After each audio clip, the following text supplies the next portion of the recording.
Hermanos, bienvenidos a una lección más de la Escuela Sabática. Para pedir la presencia del Señor les pido vayan de rodillas, yo lo voy a hacer de pie, para pedir la presencia de nuestro Dios que nos conduzca hoy. Amantísimo y buen Padre Celestial, gracias Señor porque has puesto en nuestro corazón venir a alabarte, venir a adorarte esta mañana, venir a aprender más de ti. Ojalá, Señor, que las enseñanzas que el Señor Jesucristo nos confiere en su palabra puedan ser aplicadas en este corazón, para que sea conducido a la obediencia y al trabajo por las almas. Gracias, Señor, por estar en medio nuestro, en Cristo Jesús. Amén. Pueden sentarse.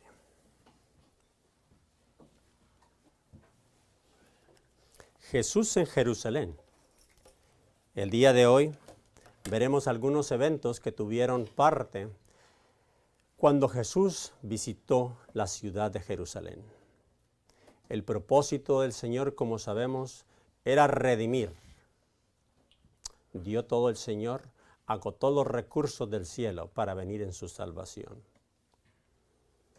El día de ayer leía la nota de una muchacha de 37 años, de Dinamarca. Esta muchacha hizo un viaje a África, a Nigeria. Cuando se encontró en Nigeria, pues vio una gran necesidad. Algo muy particular le llamó la atención. Un niño de 2 años caminando, deambulando solo por la calle, con las costillas pegadas a la piel.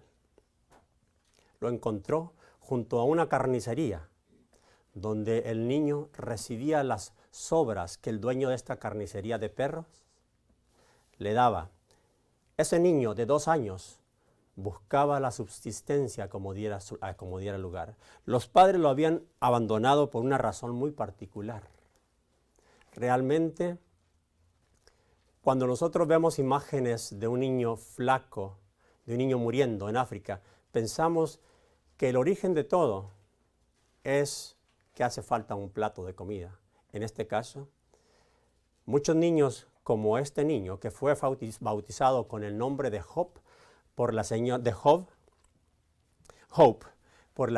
persona que le encontró. Como este niño, hay 70,000 niños en Nigeria y en Angola que son sacados de sus hogares por una superstición. Piensan que son niños hechiceros. Se ha propagado por largo tiempo que todo el mundo piensa que cuando sucede una desgracia en la familia, el responsable es ese niño, un niño. ¿Y qué hacen? Los echan a la calle. A Job le hicieron eso. De 2 añitos lo tiraron a la calle. ¿Cómo ese niño sabía a dónde ir? ¿Quién guiaba a ese niño para que se pusiera donde había alimento? Las personas lo ven pasar, son indiferentes a él. Saben que existe y saben que tiene una necesidad, pero nadie hace nada.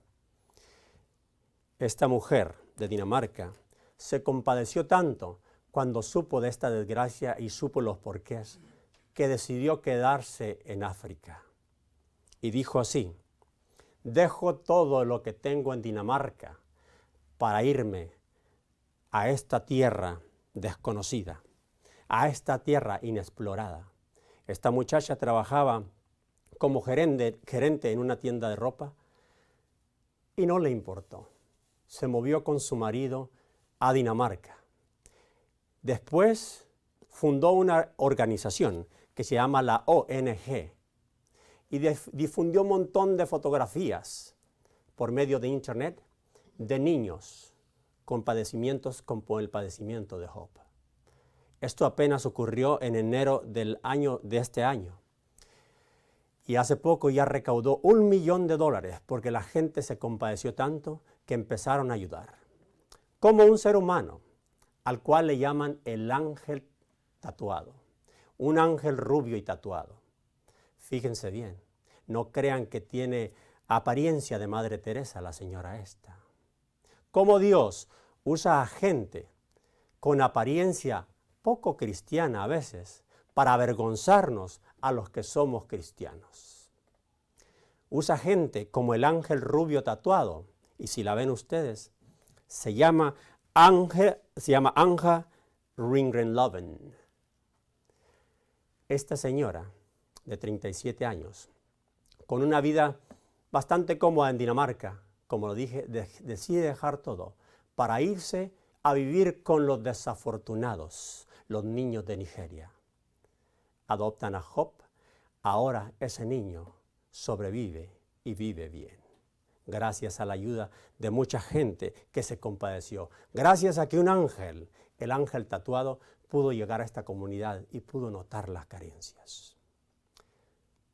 El Señor Jesucristo también hizo lo mismo.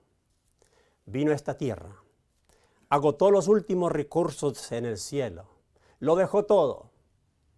Había mucha comodidad en el cielo, mucha pureza, mucha paz, pero el Señor Jesús no estaba tranquilo, sabiendo que la raza humana estaba muriendo, se estaba en decadencia, no podía vivir en paz.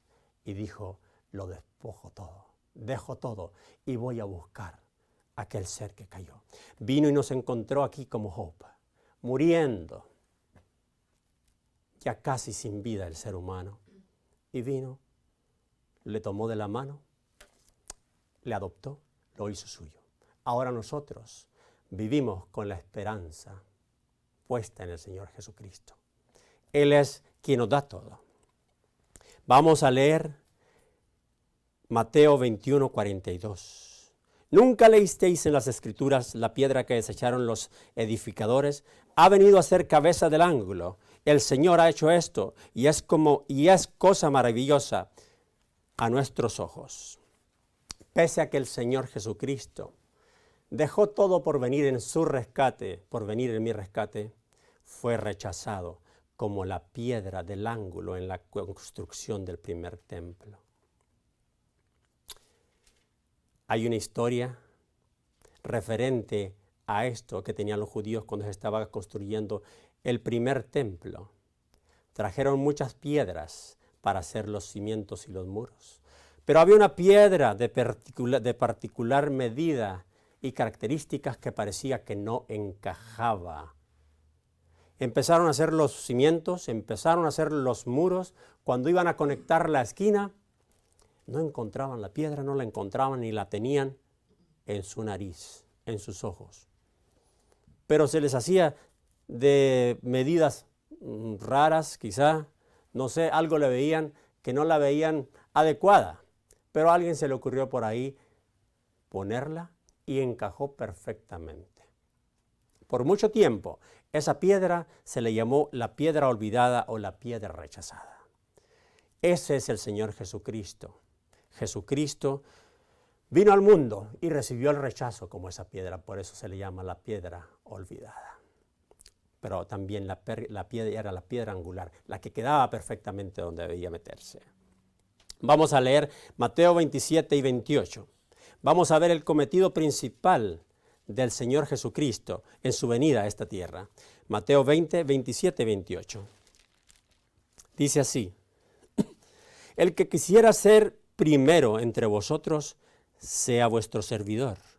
Así como el Hijo del Hombre no vino para ser servido, sino para servir y para dar su vida en rescate por muchos. Estos versículos muestran el más profundo motivo de la venida del Señor Jesucristo a esta tierra. El motivo principal era el servicio. El servicio es el que debe caracterizar a cada uno de los hijos de Dios. Y si es desinteresado, mejor. Así como Anja, la señorita que viajó al África y se dio cuenta de una necesidad, se despojó de todo. Un ser quizá no cristiano en profesión, quizás sí, no conozco mucho de ella, pero en actos nos sobrepasa a muchos de nosotros.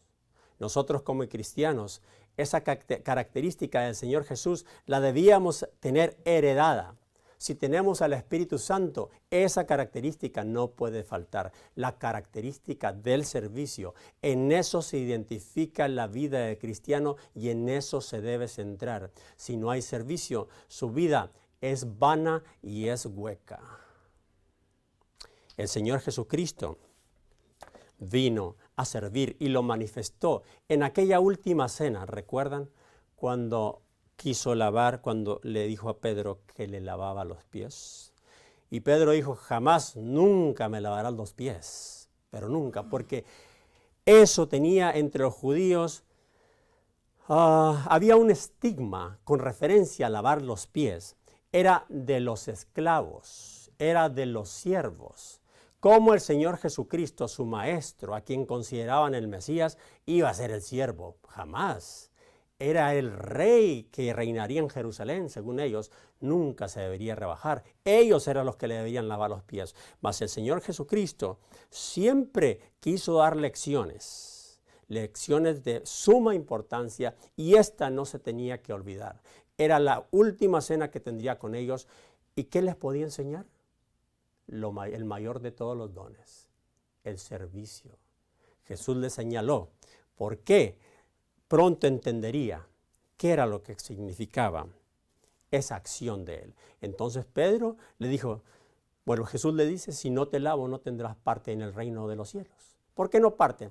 Porque usted y yo no tendremos parte en el reino de los cielos si no hacemos lo que hace Jesús.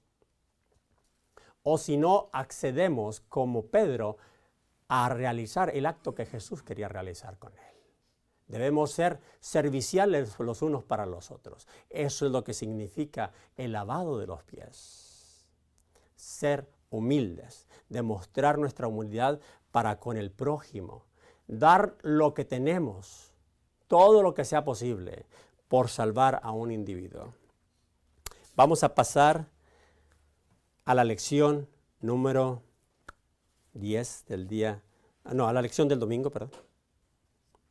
Una venida profetizada. Del Señor Jesucristo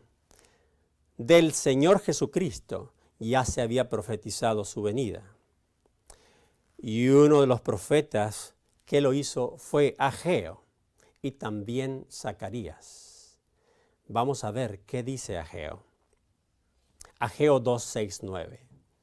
De aquí a poco yo haré temblar los cielos y la tierra, el mar y la tierra seca, y haré temblar a todas las naciones, y vendrá el deseado de todas las naciones. Llenaré de gloria esta casa, refiriéndose al templo. Recordemos que Ageo tuvo participación, o el periodo en que vivió era cuando los israelitas, el pueblo de Israel, era devuelto de nuevo a Jerusalén de Babilonia. Ahí venía Ageo para sustentar, para apoyar espiritualmente los corazones quizá debatidos, quizá cansados por la esclavitud. Una esperanza más, la venida del Mesías. Él dijo que ese templo tendría mayor gloria que el primero. Qué raro, cuando los constructores del templo, los que habían visto las glorias del templo de Salomón y vieron ahora los inicios de este templo, se imaginaron lo peor, que ese templo no tendría la belleza ni la magnificencia del primer templo, y empezaron a llorar. Y Ageo interviene con un mensaje del Señor diciendo que la gloria del segundo templo sería mucho mayor. ¿Por qué? Porque el Señor Jesucristo vendría y le visitaría. El Señor Jesucristo haría lo que no hizo en el primer templo de Salomón. Ahora venía en persona, en carne y hueso. Aquí empezamos a ver al Señor Jesucristo entrando en Jerusalén, como dice la lección. En estos detallitos nos vamos a concentrar esta vez. Zacarías 9:9, dice también, alégrate mucho, hija de Sión, da voces de júbilo, hija de Jerusalén. He aquí tu rey vendrá justo y salvador, humilde, cabalgando en un asno, sobre un pollino, hijo de asna. El Señor Jesucristo hace cumplimiento de esta profecía cuando hace su entrada triunfal en Jerusalén. El Señor Jesucristo, aquel que no que rechazaba quizá el aplauso y los halagos de la gente, esta vez aceptó hacer un acto. La gente lo coronaba rey. En ese tiempo, los reyes en Jerusalén hacían de tal forma como lo hizo Jesús. Era un distintivo de rey entrar sentadito en un asno. No lo podemos comparar con el tiempo de hoy, ¿verdad? Pero así era antes. Eso era un acto magnífico, un acto de gloria en un asno. El Señor Jesucristo permite que le rindan ahora sí homenaje y alabanza. Y vamos a ver Mateo 21, del 1 al 11.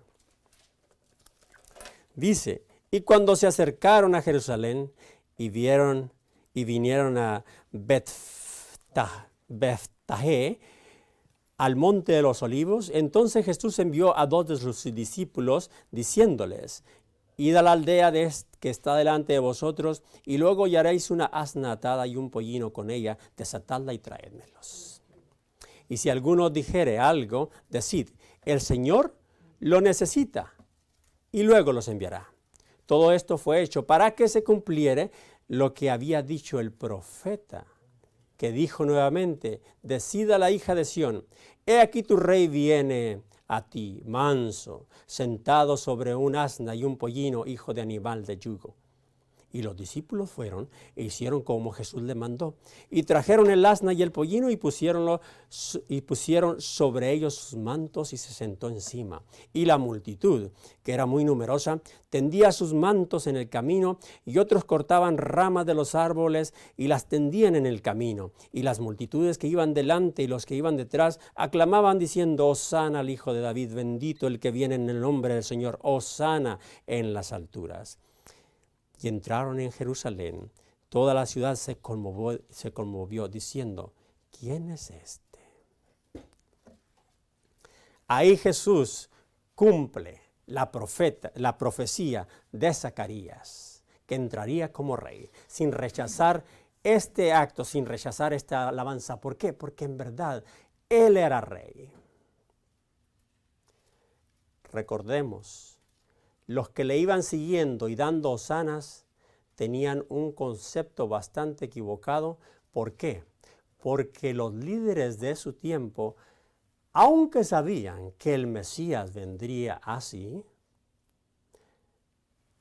ellos le ponían diferente propósito a la idea de la venida del Mesías. Creían que el Mesías vendría y le rescataría de los lazos de Roma. Los libertaría de nuevo. Jesucristo, manso, humilde, ¿qué podría hacer? Aquel que no tenía ni dónde recostar su cabeza. ¿De dónde tenía todo el apoyo del pueblo por los milagros que hacía? Pero él no había ido a la universidad. Él no venía tampoco de una familia distintiva, según las concepciones humanas. Así que había mucha contradicción. Bien, pensaban los discípulos del Señor Jesucristo que con todo lo que Él hacía, Él sí podía gobernar. Pero pensaban que eso sería, sí, temporal, local, y que traería beneficios materiales y hasta puestos para aquellos que le seguían. Recuerden los discípulos que buscaban puestos. Muy bien, el Señor Jesucristo después los dejó que siguieran por su concepto, por sus ideas. Él aceptó la alabanza. Después, a su momento, a su tiempo, vendría la revelación de todo lo que hizo y por qué lo hizo. Jesús en el templo. Vamos al lunes. Desde el principio, el Señor Jesucristo reveló de su venida mediante los sacrificios. Recordemos cuando la pareja caída en el Edén fue llevada a presenciar la muerte de un cordero por sus pecados. Ahí también se impuso ese acto como manifestación de la liberación que un día tendrían, como la manifestación de que un día vendría el Señor a salvarles, a redimirles. cuando nace Caín y Abel, vemos que los ritos continuaban, pero empieza ahora sí la rebelión. Uno no acataba los mandatos como habían sido dados, fue Caín.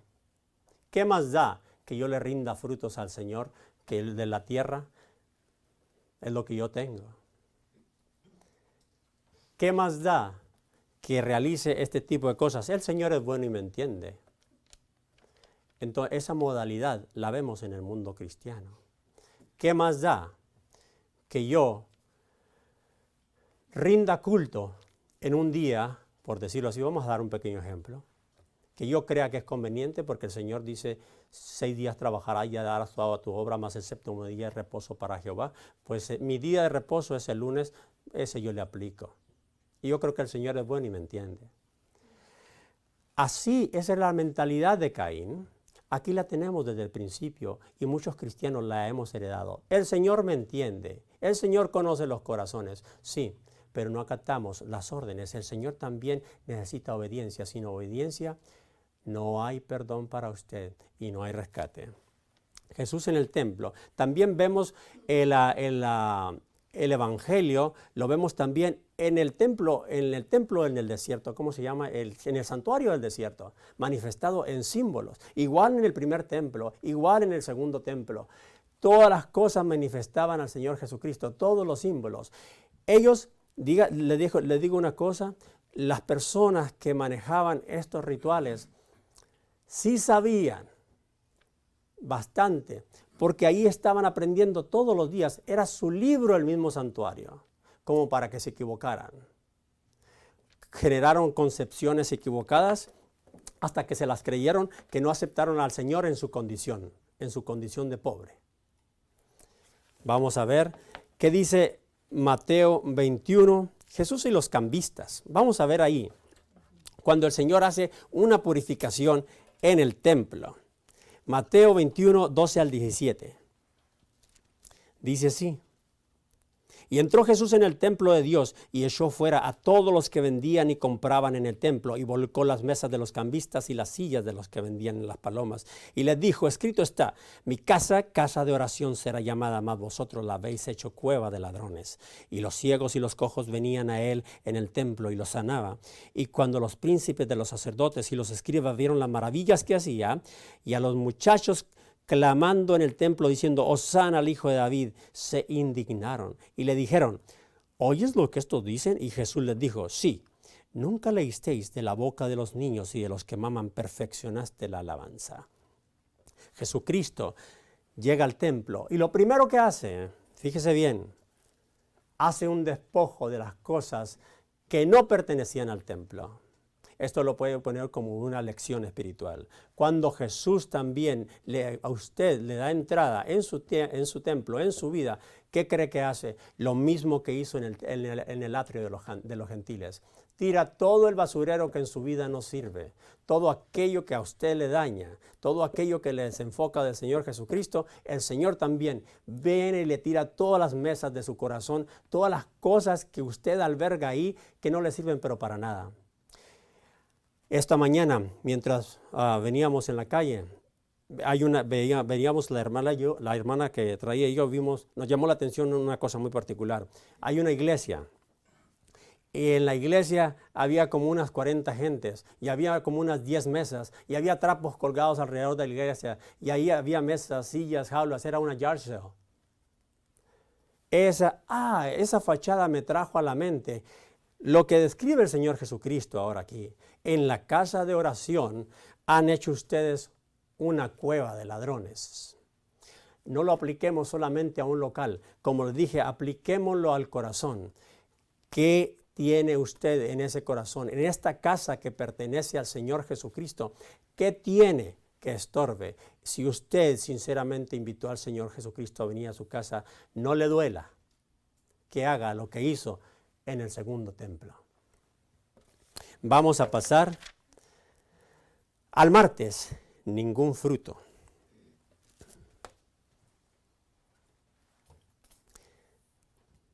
Después de la purificación que hizo Jesús en el templo, vamos a ver que continúa otro acto que les dejaría marcados a los discípulos para siempre, una enseñanza. Hablamos de la piedra angular, la piedra rechazada. ¿Por quién? Por los líderes del pueblo, y no todos. Algunos líderes sí se convirtieron al Señor Jesucristo, porque vieron las injusticias que hicieron con Él, y no solo eso, porque conocieron la verdad, porque conocían las Escrituras, porque se convencieron de que verdaderamente era el Mesías. No importaba cómo vino, no importaba cómo lo idealizaba el pueblo, el Señor cumplía profecía tras profecía. Así que aceptarle como venía. ¿Quién soy yo? Dijeron quizá, para decir, ¿cómo es que viene el Mesías? Sabemos que Él marca cada una de las características y me atengo a eso. Por eso tuvo muchos seguidores. Aquellos que sí se convencieron de que Jesús era el verdadero Mesías. Ningún fruto. ¿Para quién? La higuera.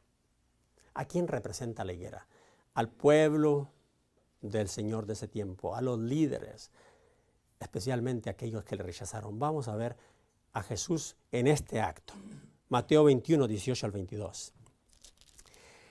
Y por la mañana, volviendo a la ciudad, tuvo hambre.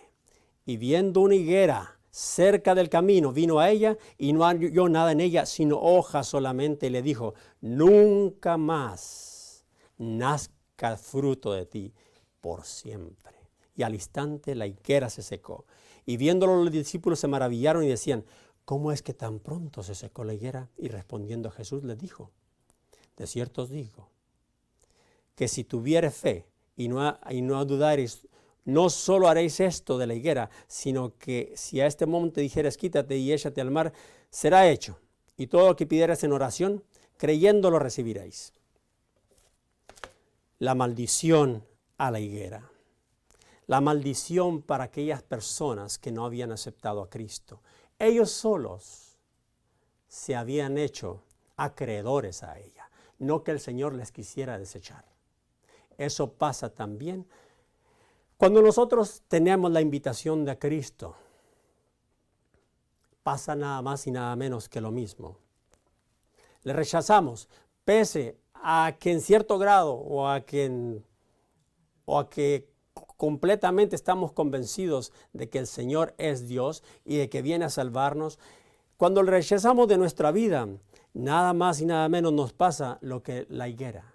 No es que el Señor quiera maldecirnos, nuestro acto ya trajo maldición y nos quedamos secos y sin fruto. Y el resultado último, el ultimátum, es la muerte espiritual y la muerte física por la eternidad.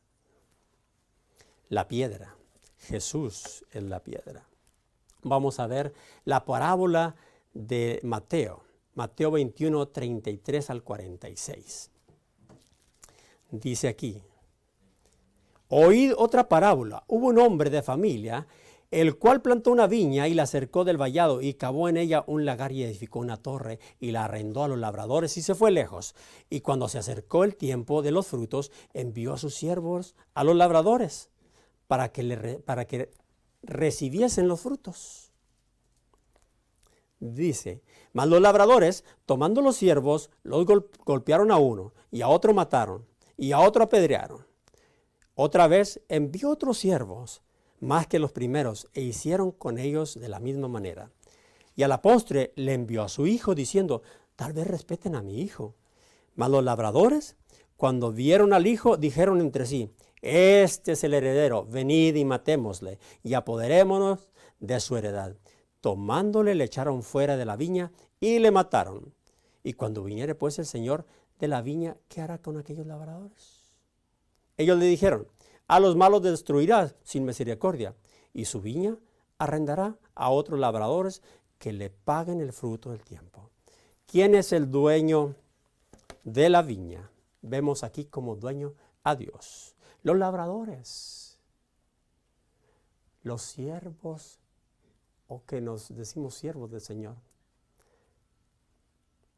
Los labradores eran el pueblo de Dios, los líderes, a quienes mandaba el Señor a la viña, a los profetas, ¿recuerdan? A ver qué había, eran, digamos, los capataces.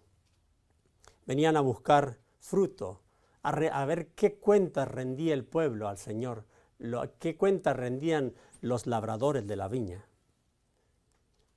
Bueno, como a estos mataron, y recuerden ustedes, en la historia de los profetas, no a todos les fue bien. Pues yo creo que a ninguno. Fue una obra bastante sacrificada al grado de dar muchos su vida por la causa. El Hijo, Cristo. ¿Qué le hicieron a Cristo? Ya lo vimos, lo desecharon. Aquel, como dije al principio, que agotó todos los recursos del cielo, aquel que crea la vida, que es la vida misma, da todo lo que tiene y es la vida para rescatarlo a usted y a mí de la hambruna, de la pobreza que vivimos en esta vida. Recordando nuevamente las imágenes que relaté al principio del niño nigeriano, tal cual nosotros espiritualmente estamos en esta vida, raquíticos, con la panza llena de lombrices como este niño. Necesitamos una desintoxicación completa cuando venga Jesús a nuestra vida. Él puede restaurarnos nuevamente. Él solamente. Vamos a ver el día jueves y con esto terminamos. El costo de la gracia. Sin más que añadir, el costo de ese regalo que nosotros tenemos ahora es la vida del Señor Jesucristo. Es muy simple decirlo, pero Él atravesó por esa experiencia de dárnosla, de darla para nuestro regalo. ¿Recuerdan ustedes cuando estaba en Getsemaní? Jesucristo en la carne, sufriendo, sudando gotas de sangre y diciéndole al Señor, si es posible, pasa de mí este vaso, que pase de mí esta experiencia. Soy carne, la voy a sufrir, también me duele. Estuvo a punto de abandonar al ser caído, al hombre, a su suerte. Estuvo el mundo en la punta de un hilo. Estuvimos a punto de perecer eternamente. El Señor Jesucristo nos regala la vida, nos regala el don inmerecido, la gracia de que podamos ser salvos.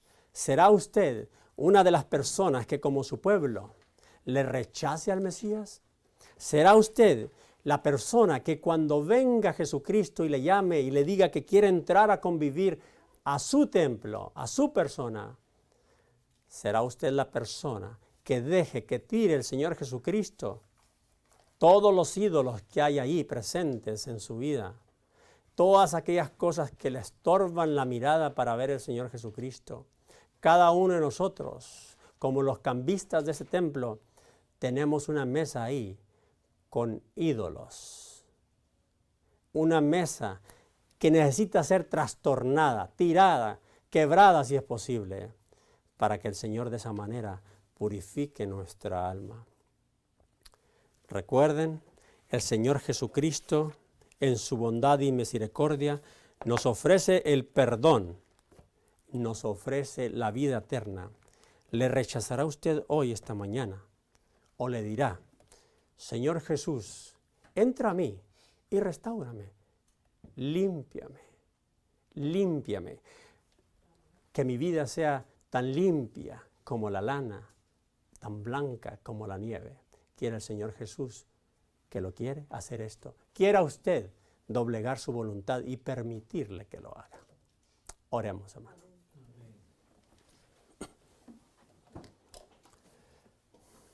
Amado Padre, gracias por impartirnos pan del cielo, el pan espiritual, la enseñanza. El Señor Jesucristo nos ha dejado estas perlas preciosas, estas historias, estas parábolas para nuestra enseñanza. Que la aplicación, Señor, de tu palabra sea algo que nosotros querramos hacer. Pon en nuestro corazón el deseo de servirte, el deseo de doblegar nuestra voluntad, de querer caminar contigo humildemente. Señor, queremos tener la insignia del servicio. Queremos tener también ese sello, esa característica en nosotros. Haz que nosotros, Señor, podamos ser cual Cristo, darlo todo, agotarlo todo, para ir en búsqueda de los que todavía no te conocen. En Jesús, amén.